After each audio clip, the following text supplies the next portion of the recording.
अस्सलाम वालेकुम, मैं हूं रेहान तारिक और आप देख रहे हैं दास्ताक। सुप्रीम कोर्ट और हुकूमत के दरमियान जारी सर जंग अब तकरीबन खुली और दूबदू जंग में तब्दील हो चुकी है।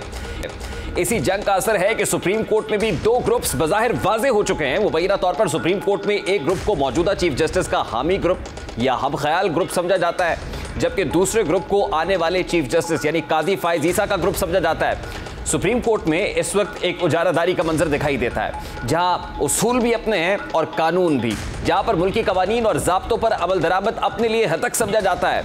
सुप्रीम कोर्ट से पब्लिक अकाउंट्स कमेटी माली मामलात का हिसाब मांगती है तो इसे हुदूद से तजावुज़ और अदलिया की आज़ादी पर कदगन करार दिया जाता है।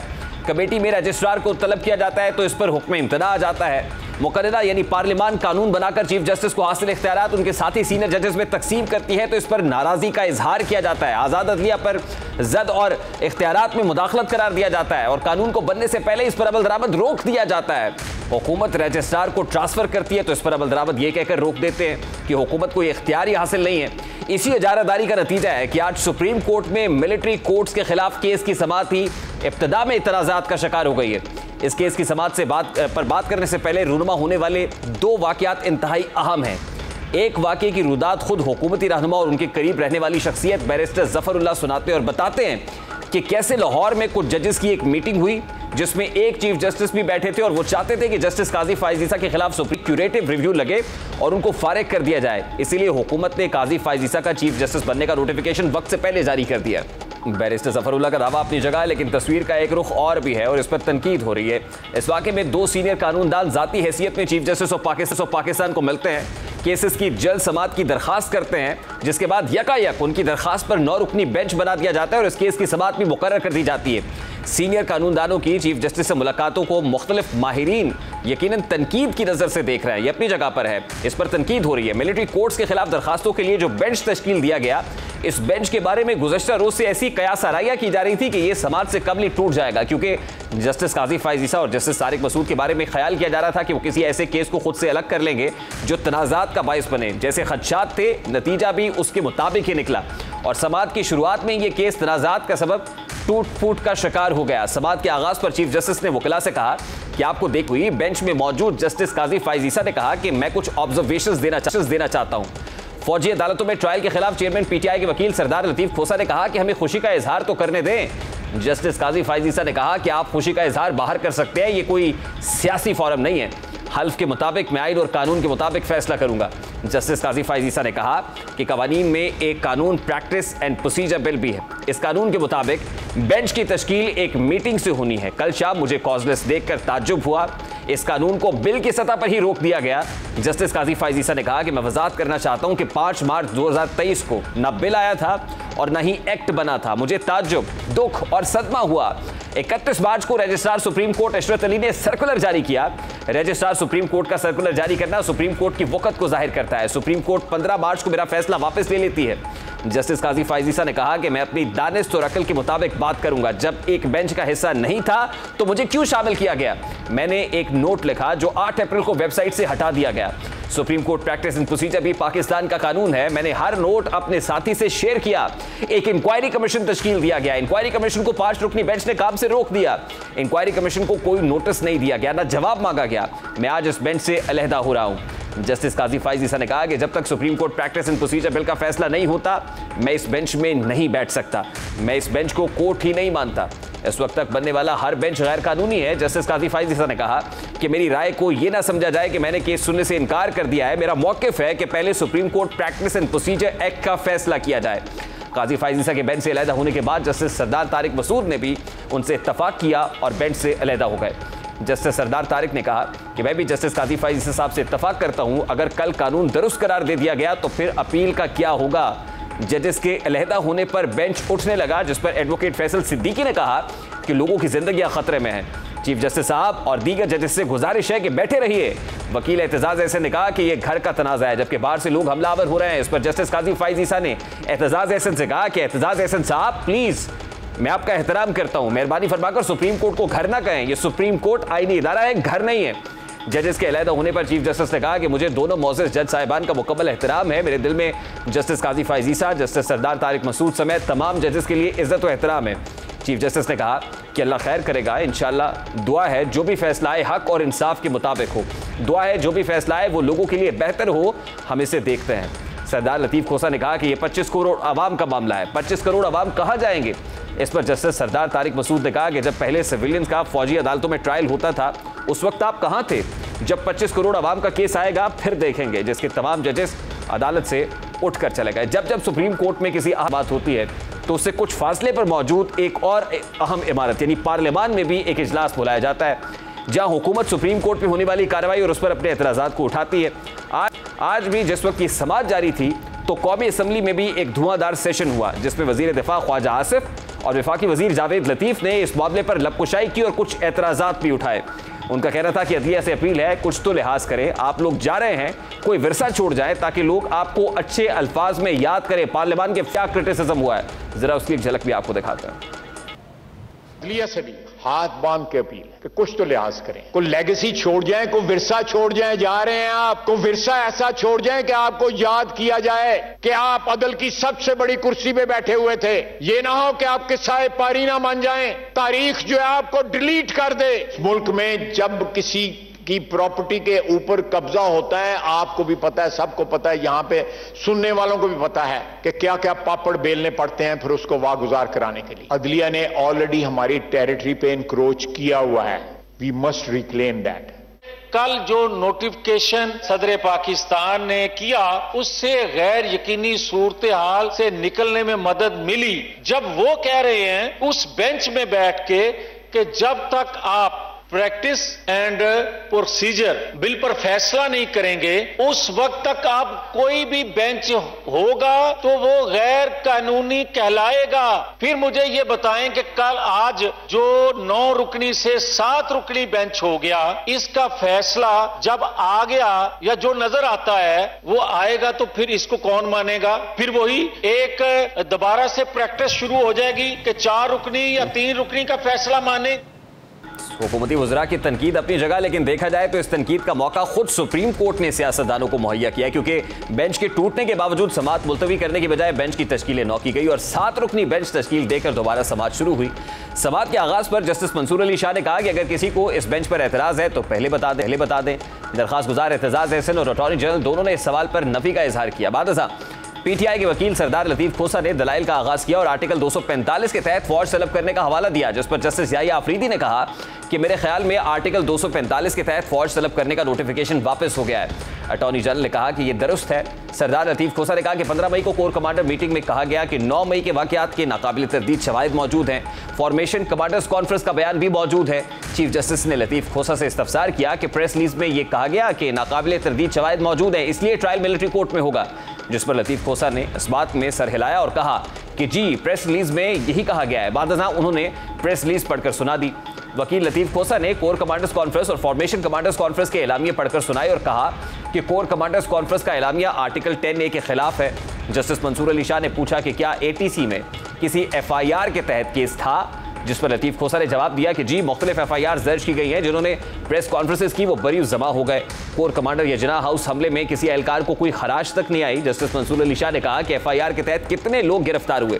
लतीफ़ खोसा ने बताया कि 50 लोगों को 10 मई के रोज गिरफ्तार किया गया। उसी रात 5 मुख्तलिफ FIR दर्ज की गई। जस्टिस मंसूर अली शाह ने सवाल किया कि सारे मुल्क में FIR दहशतगर्दी की दफात के तहत दर्ज हुई हैं, जिस पर लतीफ़ खोसा ने जवाब दिया कि जी सारे मुकदमात इंसदाद दहशतगर्दी एक्ट के तहत दर्ज किए गए हैं। जस्टिस याहिया अफरीदी ने रिमार्क्स दिए कि प्रॉब्लम यह है कि आपने दरखास्त के साथ जो चीज़ें लगाई वो मुकम्मल नहीं है। जस्टिस मंसूर अली शाह ने पूछा कि क्या ATC में मुल्जिमान की मिलिट्री हवालगी से पहले कि कोई बहस होती है, कोई हुई है? लतीफ़ खोसा ने जवाब दिया कि कई जगहों पर ना मुल्जिमान अदालत में मौजूद थे ना उनके वकील थे। जस्टिस मुनीब अख्तर ने सवाल उठाया क्या ऑफिशियल सीक्रेट एक्ट के तहत केस ATC में चल सकता है? लतीफ़ खोसा ने कहा कि जी ATC कोर्ट में चल सकता है। जस्टिस आयशा मलिक ने अपने रिमार्क्स में कहा कि मिलिट्री कोर्ट्स को तो हवालगी उनके अपने अफराद की हो सकती है, फौजी अदालतों को आम शहरियों की हवालगी तो नहीं हो सकती, जिस पर लतीफ़ खोसा ने कहा यही तो हमारा केस है कि मिलिट्री कोर्ट सिविलियंस का ट्रायल नहीं कर सकती। इसके बाद लतीफ़ खोसा ने अदालत से आर्मी एक्ट के तहत सिविलियंस के ट्रायल पर फौरी हुक्म इम्तना की दरखास्त की, जिसे मुस्तरद कर दिया गया।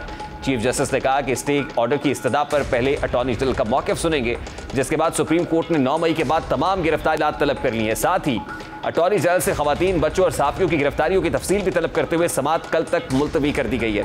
समाअत के बाद पिटिशनर एतजाज एहसन और लतीफ खोसा ने अदालत के बाहर समाअत का अहवाल बताते हुए कहा कि हमने बेंच से अलहदा होने वाले मौजूद जजेस के साथ हाथ जोड़कर दरखास्त की कि वो मफाद-ए-आमा के केस होने की वजह से खुद को केस से अलग ना करें।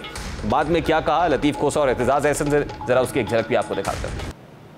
दो जज साहबान ने, सीनियर तरीन जज साहबान, बेंच से उठ के चले जाना मुनासिब समझा। हमने उनकी मिन्नत की, काजी फैज ईसा साहब की और सरदार तारिक मसूद की, आप बैठे, 9 जजेस का फैसला ज्यादा मजबूत फैसला होता है। एडमिनिस्ट्रेशन आपके फैसलों को, वो कहते हैं हम बेंच नहीं मानते और तो हम फैसला क्यों माने। फौजी अदालतों का क्याम ये दोहरे पैरेलल जुडिशल सिस्टम के मुतसादिम है, ये बुनियादी हकूक को जो है जब्त देता है, ये due process of law article 10A की नफ़ी करता है, ये बैनुल अक़वामी कवानीन की भी नफ़ी करता है, जिसका मैंने उन्हें हवाला दिया और कल उनको किताबचा भी दूंगा, जिसमें दुनिया में हमारी जो है रुसवाई हो रही है कि फ़ौजी अदालतें इंसाफ तो क्या इंसाफ का कत्ल कर रही हैं। सुप्रीम कोर्ट में आज होने वाली कार्रवाई का अहवाल जानेंगे। इस वक्त सीनियर सहाफ़ी तज्ज़ियाकार हसन अयूब साहब ने भी ज्वाइन किया है। अस्सलाम वालेकुम हसन अयूब साहब, बहुत बहुत शुक्रिया आपके वक्त के लिए। सुप्रीम कोर्ट के अहाते में जब जस्टिस काजी फैज़ ईसा और चीफ जस्टिस सुब्रता बंदयाल ने एक पौधे को पानी लगाया, पौधा लगाया, तो लगा कि जैसे तमाम रंजिशें दूर हो गई हैं, वो जो रिफ्ट्स और क्रैक्स का जिक्र किया जा रहा था वो हील हो गए हैं। लेकिन आज की समाअत से अंदाजा हो रहा है कि वो क्रैक्स अभी बरकरार हैं, वो खलीज बरकरार है, सुप्रीम कोर्ट का अपना हाउस इन ऑर्डर नहीं है। क्या ये दुरुस्त है? जी बिल्कुल रिहान साहब, आप बिल्कुल दुरुस्त, आपकी ऑब्जर्वेशन है कि वो तमाम के तमाम जो फासले थे वो बरकरार हैं, बल्कि फासले बढ़ चुके हैं, कम नहीं हुए। वो एक पौधा लगाने के बाद जो है वो लोग ये तासुर मिला शायद कुछ लोगों को, वो समझ रहे थे कि शायद ये फासले ख़त्म हो चुके हैं, लेकिन फासले बरकरार हैं और वो पौधा भी मुरझा चुका है। दूसरी बात अगर हम करें तो आज जो हुआ ये नविश्ता दीवार था, ये साफ जो है वो होता दिखाई दे रहा था, लेकिन एक किस्म की जो है वो जो जुडिशल पॉलिटिक्स हुई, जिसमें जस्टिस काजी फैज़ ईसा और जस्टिस सरदार तारिक मसूद को जो मिलिट्री कोर्ट्स के ख़िलाफ़ जो है वो जो एप्लीकेशन आई थी सिविलियन के ट्रायल के हवाले से, तो उसमें शामिल किया गया बेंच में, 9 मेंबर बेंच में। और फिर आज वही हुआ जो होना था कि supreme court practice and procedure act की मौजूदगी में जस्टिस काजी फैज़ ईसा जो कि पहले ही गुज़िश्ता कई हफ्तों से बेंचेस का हिस्सा नहीं बन रहे बल्कि चैम्बर वर्क कर रहे हैं, तो उन्होंने जो है वो उस बेंच में नहीं बैठे, बल्कि उन्होंने जो बेंच आज बैठा था इसी बेंच को उन्होंने कहा कि ये बेंच नहीं है, ये जो है इल्लीगल जो है वो बेसिकली उन्होंने इसको बेंच करार दिया, गैर आइनी गैर कानूनी अदालत करार दिया। तो एक किस्म की ये चार्जशीट की उन्होंने जो chief justice supreme court of Pakistan justice Subrata Bandial हैं उनको और उनके लाइक माइंडेड जजेस को। तो आज जो एक बैड टेस्ट के साथ जो है वो वहाँ से उठे जस्टिस काजी फैज़ ईसा और जस्टिस सरदार तारिक मसूद, और उन्होंने तमाम के तमाम जो उनके साथ हुआ वो तमाम की तमाम चीज़ें वो दोहराई। ये वो तमाम चीज़ें हैं जो हम पहले ही वक्त के साथ साथ रिपोर्ट कर चुके हैं। अच्छा हसन अयूब साहब, बावजूद इसके कि justice Qazi Faez Isa supreme court of Pakistan के सीनियर प्यूरी जज हैं, इसके बावजूद चीफ जस्टिस सुब्रता बंदयाल अपने साथ उनको बेंचेस पे बैठाना पसंद नहीं करते थे, और फिर जस्टिस सरदार तारिक मसूद भी बहुत सारे बेंचेस का हिस्सा नहीं होते थे। आज जब उनको शामिल किया गया, गुज़श्ता रात जब कॉज लिस्ट सामने आई और उसमें देखा गया कि जस्टिस काजी फैज़ ईसा और जस्टिस सरदार तारिक मसूद भी इस 9 रुकनी बेंच का हिस्सा होंगे, तो बड़ा हैरानकुन भी था, एक तरह से खुशाइंद भी लग रहा था कि शायद वही खलीज कम हो गई है। उमरता बंदयाल साहब ने जस्टिस काजी फैज़ ईसा और सरदार तारिक मसूद का नाम इस बेंच में शामिल किया है, लेकिन क्या समझा जाए कि ये नाम शामिल करना बेंच की तश्कील बदनीयती पर मबनी थी? देखिए ये शरारत से जिससे जो है ना तशबीह दे रहे हैं लोग, इसको लोगों ने कहा कि ये शरारत थी क्योंकि जस्टिस काजी फैज़ ईसा को नामजद कर दिया गया है चीफ जस्टिस और विद इफेक्ट फ्रॉम 17 सितंबर। तो उसमें उन्होंने वो चाहते थे कि इनको और जो इस्टेब्लिशमेंट है इनको आमने सामने ला खड़ा किया जाए, लेकिन जो इसके अलावा और जो बुनियादी तौर पर जस्टिस सरदार तारिक मसूद को भी। लेकिन आज देखें कि उन्होंने बड़ा जो है, अगर ये चीज़ अगर मैं महसूस कर रहा था, आप लोग महसूस कर रहे थे और ट्विटर के ऊपर सोशल मीडिया के ऊपर बहुत से लोग महसूस कर रहे थे, तो यकीनी तौर पर जो ये 2 सीनियर जजेस हैं इन्होंने भी इस चीज़ को महसूस किया। और supreme court practice and procedure act की मौजूदगी में एक चीज़ बड़ी वाज़ेह है कि सुप्रीम कोर्ट ने जिससे जस्टिस काजी फैज़ ईसा ने कहा कि आप जो है वो एक एक्ट को ख़त्म कर सकते हैं, एक एक्ट के ऊपर के खिलाफ जो दरख्वास्तें हैं आप उनको जो है वो मंजूर कर सकती हैं, लेकिन उसको जो है उसके ऊपर स्टे ऑर्डर के ऊपर उसको लंबा नहीं छोड़ सकते। अगर आपने स्ट्राइक डाउन करना है उस एक्ट को, कानून को खत्म करना है तो करें, और अगर नहीं करना तो फिर वो कानून है। अच्छा, तासुर ये है कि जवाबी हिकमत अमली के तौर पर कल इस बेंच की तश्कील हुई है। जवाबी हिकमत अमली उस स्ट्रैटेजी के रद्द-ए-अमल में है कि जिसके तहत हुकूमत ने भी जस्टिस काजी फाइज ईसा को 3 माह पहले ही चीफ जस्टिस नामजद करके, उनका जो नामजद तो ऑलरेडी है लेकिन वो नोटिफिकेशन पर सदर मुमलिकत से दस्तखत भी कराए गए हैं। मतलब क्या ये गैर मामूली अमर था? जस्टिस उमर अता बंदियाल और उनके लाइक माइंडेड जजेस जिनको कहते हैं उनके लिए गैर मामूली था, अनएक्सपेक्टेड था कि ऐसा हो जाएगा? देखिए, ये सोच तो पहले मौजूद थी, इससे भी तकरीबन 2-3 हफ्ते पहले ये नोटिफिकेशन होने जा रहा था, लेकिन इसके बावजूद जो है वो थोड़ा सा सोच विचार हुई, सोच विचार के बाद ये फैसला किया गया। लेकिन आपको बताऊं कि माजी में जो इफ्तिखार मोहम्मद चौधरी साहब थे जो चीफ जस्टिस, उनको बतौर चीफ जस्टिस जो नामजदगी थी वो 6 माह पहले हुई थी, और ये तो अभी पूरे जो है वो 3 माह भी नहीं है, ये तो 2 महीने पहले इनको नामजद कर दिया गया है। तो कोई ऐसी अचंभे की बात नहीं हुई। हाँ, लेकिन एक चीज़ होती है कि जब एक चीफ जस्टिस को की मौजूदगी में दूसरे चीफ जस्टिस को नामजद कर दिया जाए, उसको नोटिफाई कर दिया जाए, तो इससे ज़ाहिर बात है साइकोलॉजिकल इम्पैक्ट तो आता है जजेस के ऊपर भी, वकला के ऊपर भी और लिटिगेंट्स के ऊपर भी। क्योंकि देखें, आज एतजाज़ एहसन साहब जब वो निकले तो उन्होंने भी supreme court practice and procedure के हवाले से जो बात मीडिया टॉक की, तो उसमें जस्टिस काजी फाइज ईसा के जो मौक़िफ़ की हमायत की। इससे पहले जो सुप्रीम कोर्ट बार के प्रेसिडेंट है आबिद जुबैरी, वो भी जो है वो जब सुप्रीम कोर्ट में जो हलफबर्दारी की तकरीर के बाद जो है वो उनके पास जस्टिस काजी फाइज ईसा के आगे पीछे जो है वो जो नज़रें बिछा रहे थे और उनके पास जाकर उनसे गुफ्तगू कर रहे थे। तो ये ऐसा होता है, मैंने आपके ही प्रोग्राम में बोला था, एक होता है जांदा खान और एक होता है आंदा खान। तो आंदे खान के लिए जो है तमाम लोग नज़रें बिछा रहे होते हैं और जांदे खान से जो है ना वो तमाम लोग अपनी नज़रें जो है वो बचा रहे होते हैं और उससे जो है साइड पर जा रहे होते हैं। तो यही सूरत हाल बनी हुई है।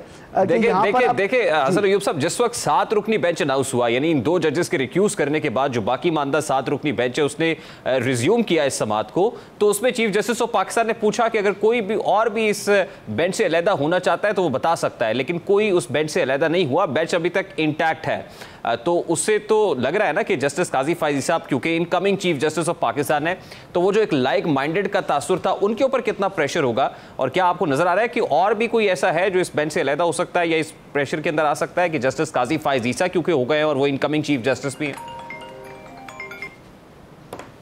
देखिए, मेरे ख्याल के मुताबिक जो है इस वक्त जो सिचुएशन है वो बेंच से अलहदगी नहीं होगा, यानी जस्टिस जाहिया अफरीदी के हवाले से ये तासुर मौजूद होता है कि वो 184(3) के मुकदमात में या खुद नोटिस केसेस में जो है वो खुद को बेंच से अलग कर देते हैं, लेकिन उन्होंने अलग नहीं किया।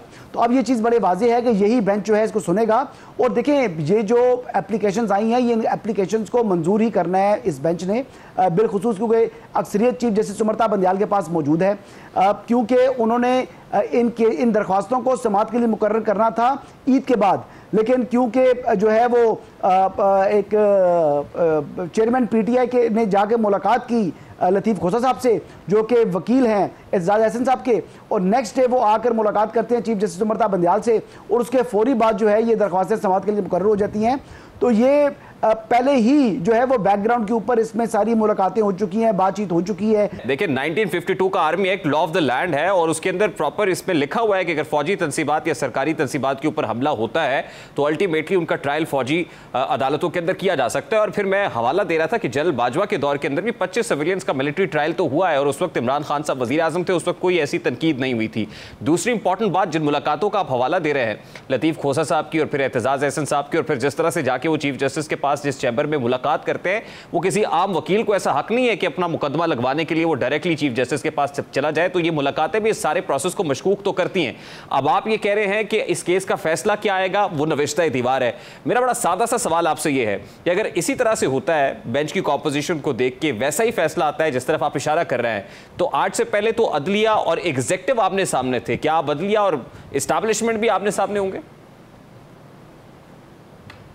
सर, इससे ज़्यादा आमने सामने क्या होंगे? रेहान साहब, आप मुझे बताएं कि आप एक तरफ कहते हैं कि जी हम ये जो मिलिट्री कोर्ट्स वाली एप्लीकेशंस हैं इनको हमने ईद से बाद सुनना है, फिर चेयरमैन पीटीआई जाते हैं लतीफ़ खोसा साहब के पास, वहाँ मुलाकात करके और वो दोनों एतजाज़ एहसन और लतीफ़ खोसा साहब आगे मिलते हैं चीफ जस्टिस को, तो फिर एक दिन के वक्फे के बाद अगले रोज़ जो है वो एप्लीकेशन समाअत के लिए मुकर्रर कर दी जाती हैं।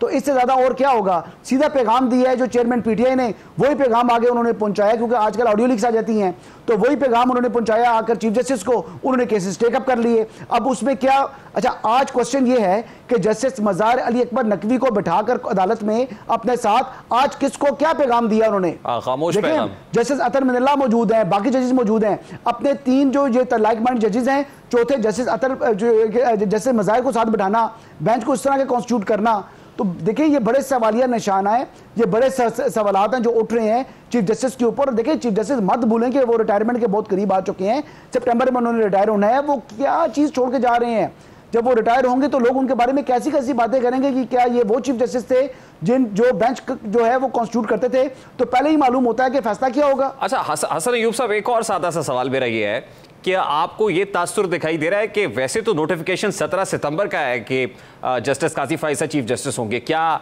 17 सितंबर से पहले भी यानी उमर अता बंदियाल साहब पहले जो है वो चले जाएं और फिर जस्टिस काजी फाइज़ ईसा जो है वो वक्त से पहले चीफ जस्टिस हो जाएं, क्या ऐसा भी होता हुआ दिखाई दे रहा है आपको, भले वो एग्जीक्यूटिव ऑर्डर के थ्रू ही हो? बिल्कुल नहीं, बिल्कुल ऐसा होता दिखाई नहीं दे रहा, किसी सूरत भी दिखाई नहीं दे रहा। ना ये खुद स्टेप डाउन करेंगे और ना ही जो गवर्नमेंट है वो को इनको डी नोटिफाई कर सकती है, क्योंकि डी नोटिफिकेशन के हवाले से जो अगर कानूनी तौर पर देखा जाए तो वो डी नोटिफाई करके चीफ जस्टिस को ओहदे से नहीं हटा सकते, ये बड़ी चीज़ वाज़ेह है। गो के जो उनका मिसकंडक्ट है, मिसकंडक्ट अगर सपोजिटली है तो उसके लिए जो रेलिवेंट फोरम है वो सुप्रीम जुडिशल काउंसिल है, तो सुप्रीम जुडिशल काउंसिल के अलावा कोई ऐसा तरीकाकार नहीं है जिस तरीके से चीफ जस्टिस को घर भेजा जा सके। आज जब जस्टिस काजी फाइज़ ईसा ने 25 मिनट की ऑब्जर्वेशंस दी तो वो supreme court practice and procedure bill के ऊपर तो थी, लेकिन वो सुप्रीम जुडिशल काउंसिल की गैर फालियत पर भी बात कर सकते थे, इस पर तो ईसा साहब ने बात नहीं की। देखिए वो सुप्रीम जुडिशल काउंसिल जो है वो एक यूनिक फोरम है, वो सुप्रीम जुडिशल काउंसिल जो है वो उसकी जो कार्रवाई है उसके चेयरमैन होते हैं chief justice supreme court of Pakistan और सेक्रेटरी होते हैं रजिस्ट्रार सुप्रीम कोर्ट। तो बाकी जो जस्टिस काजी फाइज़ ईसा हैं या जस्टिस सरदार तारिक मसूद हैं ये तो मेंबरान हैं, तो इसका फोरम अलग है। लेकिन जिस तरह जुडिशल कमीशन है वो होते जजेस ही हैं, लेकिन वो उनका अलग एक अमल होता है। लेकिन ऑब्जर्वेशन तो दे सकते थे, जहां 25 मिनट की ऑब्जर्वेशन दी वहां एक ऑब्जर्वेशन भी वो नुक्ता तो उठा सकते थे, ये मामला भी रख सकते थे। जी बिल्कुल उठा सकते थे, लेकिन उन्होंने क्यों नहीं उठाया, अब ये सवाल का जवाब तो वही बेहतर तरीके से दे सकते हैं। लेकिन आज जो उन्होंने कर दी है, जो उन्होंने बातें बयान कर दी हैं, वो देखें एक चीज़ जो उन्होंने कही, उन्होंने कहा कि जो मेरा नोट होता है वो नोट भी सुप्रीम कोर्ट की वेबसाइट से हटा दिया जाता है और दूसरे दिन ही उस नोट को हटा दिया गया। तो ये देखें ना, यानी उन्होंने इखलाकी तौर के ऊपर आईना दिखा दिया कि देखें ये आपका कंडक्ट है, ये मैं आपका ब्रदर जज हूं, मेरे साथ ये आपका सलूक रहा है, मुझे आपने जो है वो दीवार के साथ लगा के रखा, मुझे आपने जो है वो जो मेरे फैसलों को आपने रद्दी की टोकरी में जाके फेंक दिया और जो कानून बना है। देखिए सुप्रीम कोर्ट का फैसला था ना कि सुप्रीम कोर्ट खुद जो है अपने रूल्स बनाए 184(3) के हवाले से और उसके बाद 184(3) के मुकदमात की समाअत करें। Supreme court practice and procedure act तो बहुत बाद में आया है, वो तो एक्ट बना ही बाद में है, जिसको आपने पहले ही जो है उसके खिलाफ हुक्म इम्तनाई जारी कर दिए, जबकि वो उस वक्त बिल की फॉर्म में था। बिल को आपने एक्ट बनने से पहले, नोटिफाई होने से पहले उस पर अमल दरामद रोक दी है। कोई ऐसी मिसाल को पाकिस्तान की अदालती तारीख में कोई पहले मौजूद है? ये नई नजीरें और नई तारीख रकम की है इन्होंने, ऐसे ऐसे काम किए हैं कि दुनिया हैरान रह रही है कि ये कर क्या रहे हैं। लेकिन क्या सिर्फ एक शख्स की सहूलतकारी, सिर्फ एक शख्स को जो कि जो है उसको आपने फायदा पहुंचाना है, उसकी हर एप्लीकेशन टेकअप करनी है। 25 मई के साफ जो है वो अदालती हुक्म की खिलाफ वर्जियां, लेकिन उसके खिलाफ जो है कोई तोड़ने अदालत की कार्रवाई स्टार्ट नहीं की आपने। हसन अय्यूब साहब, लास्टली आज फॉर्मेशन कमांडर्स कॉन्फ्रेंस के एलामिया की भी बाज़गश्त अदालत के अंदर सुनाई दी। एक तासुर ये भी था कि बड़ा स्पीड से होंगे मामलात और फिर कुर्बानी से पहले को बड़ी कुर्बानी भी मुतवक्के है, यानी मिलिट्री कोर्ट के अंदर चेयरमैन पीटीआई का ट्रायल होना और सज़ा हो जाना, ये आपको अब जल्दी होता हुआ, कम से कम इस बहस के बाद तेज़ी से होता हुआ दिखाई दे रहा है, उतनी तेज़ी से जितनी तेज़ी से मुतवक्के था, या आपको लगता है खटाई में पड़ जाएगा? नहीं, अभी वो वक्त नहीं है। देखें बात बड़ी वाज़ेह है, बड़ी दो टोक है और बड़ी क्लियर है। अभी कोई भी ऐसी जो है वो उनकी ना गिरफ्तारी होनी है चेयरमैन पीटीआई की, ना ही उनको मिलिट्री कोर्ट में लेके जाएंगे, क्योंकि जब तक चीफ जस्टिस उमर अता बंदियाल अपने ओहदे पर मौजूद हैं तो ये रिस्क कोई भी नहीं लेगा। उनको इनकी रिटायरमेंट का इंतजार करेंगे और इनकी रिटायरमेंट के बाद ही जो है ये अमल में इसको स्टार्ट किया जाएगा। गो के शवाहिद बहुत ज़्यादा मौजूद हैं, नाकाबिल तरदीद शवाहिद मौजूद हैं, लेकिन उन शवाहिद की मौजूदगी में भी जो है वो ऐसे फैसले की तवक्को है कि जिसमें उनको रेस्क्यू कर लिया जाए। बहुत बहुत शुक्रिया हसन अयूब, सीनियर सहाफ़ी तजज़ियाकार हमारे साथ मौजूद थे। अभी एक ब्रेक लेंगे और ब्रेक के बाद जब वापस आएंगे मुल्की सियासी मंजरनामे से चंद इंपॉर्टेंट डेवलपमेंट्स आपके सामने रखेंगे। परवेज़ खटक ने को शो कॉज नोटिस इशू किया गया, अभी तक उसका जवाब कोई नहीं है, इस पर भी बात है। काबिल पाकिस्तान पार्टी क्या कर रही है। ओन चौधरी लंदन पहुँच गए और लंदन में कल ही वज़ीर आज़म शहबाज शरीफ भी मौजूद होंगे, तो लंदन भी पाकिस्तानी सियासत का मैदान कारज़ार बनने जा रहा है। बात करेंगे इस ब्रेक के बाद हमारे साथ ही।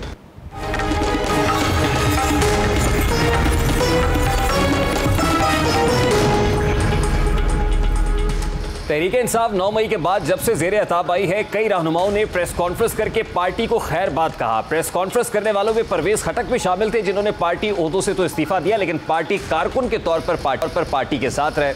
तहरीक इंसाफ की हुकूमत खत्म होने से पहले ही परवेज़ खटक और तहरीक इंसाफ के बीच सब अच्छा नहीं था। कई बार परवेज़ खटक की काबीना इजलास में बानी चेयरमैन से तकरार भी हुई। तब से ही ये चहमुगोइयां हो रही थी कि परवेज़ खटक तहरीक इंसाफ को छोड़कर कोई अलहदा पार्टी या किसी और पार्टी को ज्वाइन कर लेंगे। हैरत की बात यह है कि जब चेयरमैन तहरीक इंसाफ ने परवेज़ खटक को मुज़ाकराती कमेटी का हिस्सा बनाया, तभी गवर्नर KPK ने दावा किया कि परवेज़ खटक अगला इलेक्शन किसी और पार्टी की तरफ से लड़ेंगे। ये गवर्नर KPK खुद कह रहे थे, ये दावा कर रहे थे और आज ये दावा सच होता हुआ दिखाई दे रहा है। दूसरी जानिब साबिक वफाकी वजीर फैसल वोडा ने कहा कि परवेज़ खटक इस्तेहकाम पाकिस्तान पार्टी का हिस्सा नहीं, वो नया सियासी ग्रुप बना रहे हैं।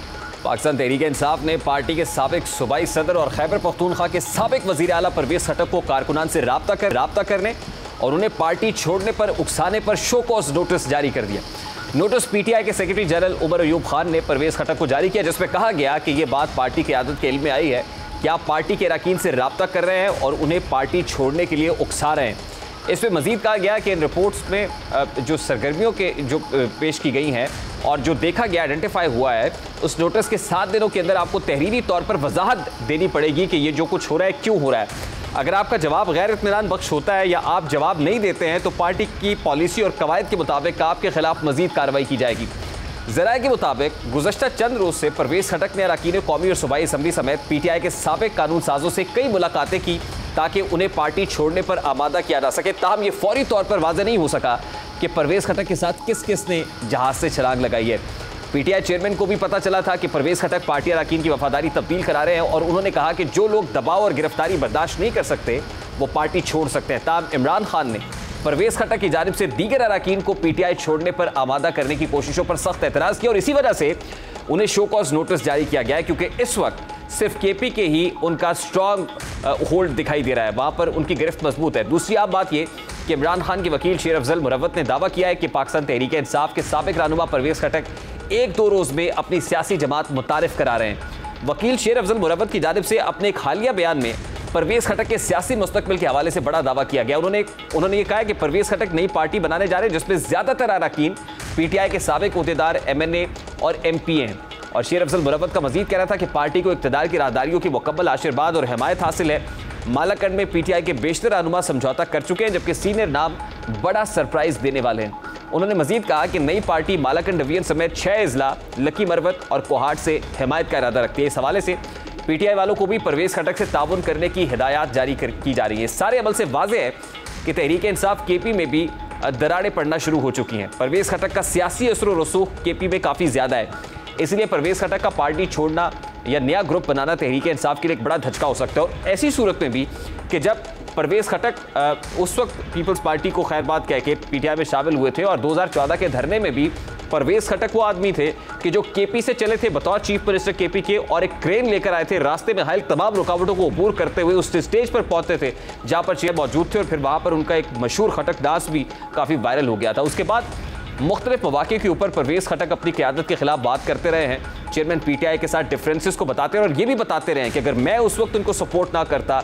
या मैं इतनी बड़ी तादाद के अंदर लोग लेकर ना आता तो KP के अंदर PTI की हुकूमत नहीं बन सकती थी। आज जब परवेज़ खटक पार्टी को छोड़ने का इंदिया दे रहे हैं, उनके साथ इलेक्टेबल्स की बड़ी तादाद मौजूद है, तो KP के अंदर PTI को एक बहुत बड़ा धचका हो सकता है। दूसरी जानिब पाकिस्तान तहरीक इंसाफ के रहनुमाओं की तरफ से पार्टी छोड़ने का सिलसिला जारी है। ये गुलाम सरवर है जो कल तक चेयरमैन PTI के लिए खुद कुछ बम्बार बनने के लिए भी तैयार थे और इस तरह के स्टेटमेंट्स दे रहे थे। अब ये अकेले ही नहीं है, इस तरह के बड़े बड़े हैवी वेट्स PTI को खैरबाद कह गए हैं जिनके बारे में तवक्को भी नहीं की जा सकती थी और आने वाले दिनों में मजीद लोगों के पीटीआई को खैरबाद कहने और नए ग्रुप्स बनने के जो इम्कानात हैं वो नविश्ता दीवार हैं। अभी एक ब्रेक लेंगे और ब्रेक के बाद जब वापस आएंगे अमीरों की आबदोज और गरीबों की कश्ती का जिक्र करेंगे। इस ब्रेक के बाद हमारे साथ रहिए।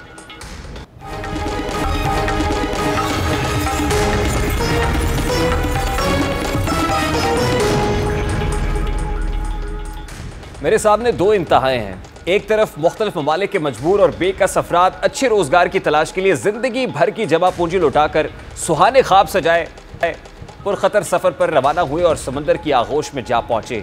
वो मशहूर सानहा जो यूनान कश्ती सानहे के नाम से जाना जा रहा है, एक तल्ख हकीकत है। ये एक इंतहा है।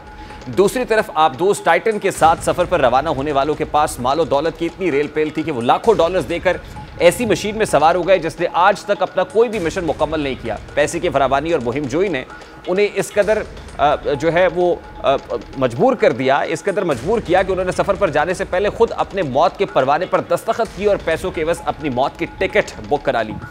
इस सफ़र में 2 पाकिस्तानी नयाद बाप बेटा भी शामिल हैं। इस आबदोज में टोटल 5 लोग सवार हैं और सभी के सभी अमीर तरीन अफराद हैं। 5 अरकान में से 2 पाकिस्तानी नयाद मुसाफिर शहजादा दाऊद और उनके बेटे सुलेमान भी इसमें मौजूद हैं और इनके अलावा एक बरतानवी अरबपति और आबदोज के पायलट समेत एक तकनीकी माहिर आबदोज में मौजूद हैं। ताज़ा तरीन सूरत हाल यह है कि इस आबदोज में सफ़र करने वालों के बच जाने के इम्कानात 1% से भी कम रह गए हैं और इस वक्त लापता होने वाली आबदोज की तलाश अब ज़्यादा शिद्दत इख्तियार कर गई है, क्योंकि इमदादी इदारों को खदशा है कि टाइटन में ऑक्सीजन की सप्लाई मुमकिन तौर पर ख़त्म हो गई होगी। अमरीकी कोस्ट गार्ड हुक्काम का तखमीना है कि टाइटन आबदोज में सवार 5 मुसाफिरों को दस्तयाब ऑक्सीजन की सप्लाई पाकिस्तानी वक्त के मुताबिक दोपहर 4:18 पर ख़त्म हो गई होगी।